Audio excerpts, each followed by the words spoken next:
14 वर्ष बाद जब लक्ष्मण उर्मिला से मिले तो उर्मिला ने ऐसा क्या कह दिया कि लक्ष्मण स्तब्ध रह गए और उनकी आंखों से अनायास ही आंसू बह निकले।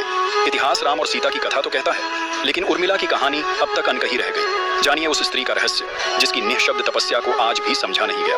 दरअसल 14 वर्ष का वनवास पूर्ण कर प्रभु रामचंद्र जी सीता देवी तथा लक्ष्मण के साथ जब अयोध्या वापस आए, लक्ष्मण ने अब भी रामचंद्र जी का साथ न छोड़ा। आखिर रामचंद्र जी ने उनसे कहा, जाओ उर्मिला से मिलाओ। लक्ष्मण जब उर्मिला से मिलने गए तो यह उनकी 14 वर्षों के पश्चात प्रथम भेंट थी। इसलिए जब लक्ष्मण उर्मिला से मिलने चले तो उनका मन भर आया और कदम जैसे थम से गए। उनके भीतर एक अजीब सी बेचैनी थी।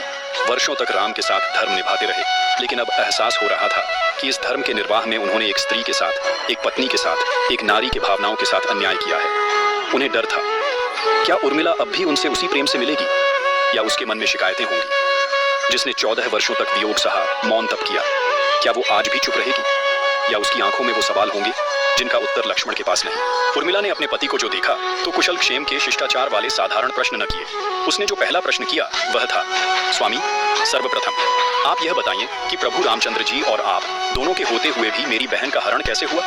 आप सरीखे धनुर्धारी वीर के होते हुए दुष्ट रावण की हिम्मत कैसे हुई कि वह सरलता से हरने में सफल हुआ। इस अप्रत्याशित प्रश्न को सुनते ही लक्ष्मण स्तब्ध रह गए। उनके मुख से कोई उत्तर नहीं निकल पाया। लेकिन धन्य है वह उर्मिला जिसने 14 वर्षों के लंबे वियोग के बाद भी अपने पति से सर्वप्रथम अपनी बहन सीता के विषय में ही प्रश्न किया। उर्मिला का यह निश्चल प्रेम और बहन के प्रति गहन समर्पण देखकर लक्ष्मण की आंखें भर आईं और वे भाव विभोर होकर उर्मिला को प्रेम पूर्वक गले से लगा लिया। यदि आप भी माता उर्मिला के इस महान त्याग से भावुक हैं और माता सीता व प्रभु श्री राम के सच्चे भक्त हैं तो इस वीडियो को लाइक करें, शेयर करें, चैनल को सब्सक्राइब करें।